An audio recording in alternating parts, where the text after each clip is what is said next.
Bartolomé de las Casas was an early colonist in the Caribbean, actually in what was then Hispaniola, and is now it's Haiti and Dominican Republic. And he first was a colonist. He had a farm and so forth, and he had slaves. But he began to realize this was wrong, and that the Spanish were exploiting the natives to the extent that they were dying because they were mistreated, they weren't fed properly, and they were doing work that was very heavy and difficult. So he became a Dominican priest and fought against the exploitation of the native peoples. He had friends in Spain who were theologians teaching in universities, and he asked them to write about it, which they did. And these documents were the first documents that actually put it out, that to exploit other human beings is wrong.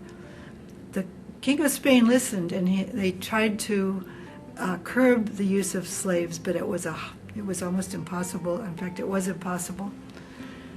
Although he did do a lot of positive things, he did not succeed in having slavery banished from the New World. But he's a very early warrior against slavery, and as such, his writings today are very much sought after. I mean, he suddenly has gained a new stature, which in his time, they didn't like him at all. They hated him because he was taking away their money, by not encouraging them to use slaves. He actually started a colony, which an area of settlement, which would be for the slaves, where they would have their own farms and would be free and would be able to farm and so forth. But it was totally ruined by the Spanish.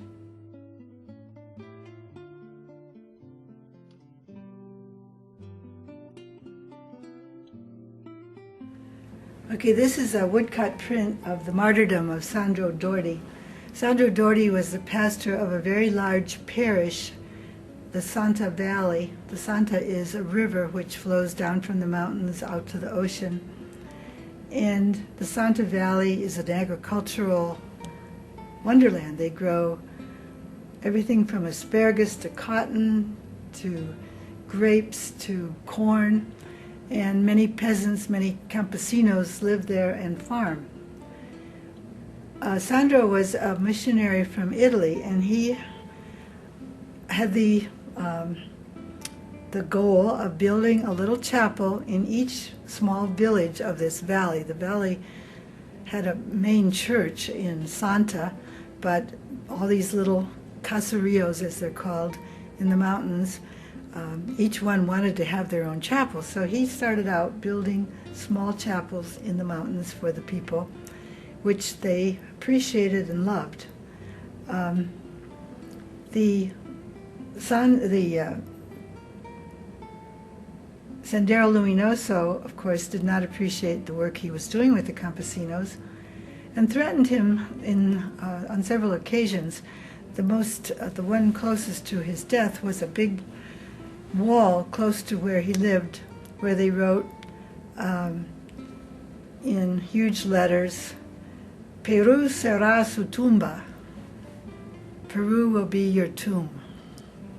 And shortly afterwards, he was killed after he had said Mass one Sunday evening.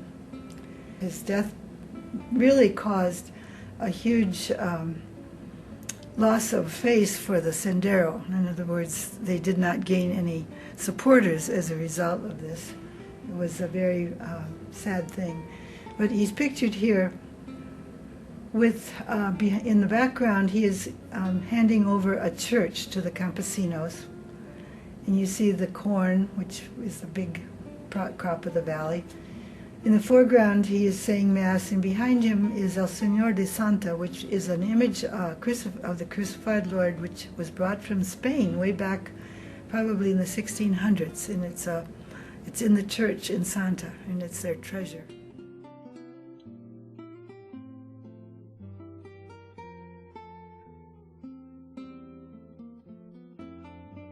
father's stockbroker was one of the guys who would go to the frontier in the middle of the night to rescue people and bring them back to the city. He would bring them into Tucson, and then there was a group who would rescue them, take them to the bus, or they would get them out of Tucson, because that was no good. They'd have to send them north, where they could disappear, you know. And so here's the guy in the truck driving the illegal immigrants to the Santuario. There was a church in Tucson that was the Santuario, the sanctuary.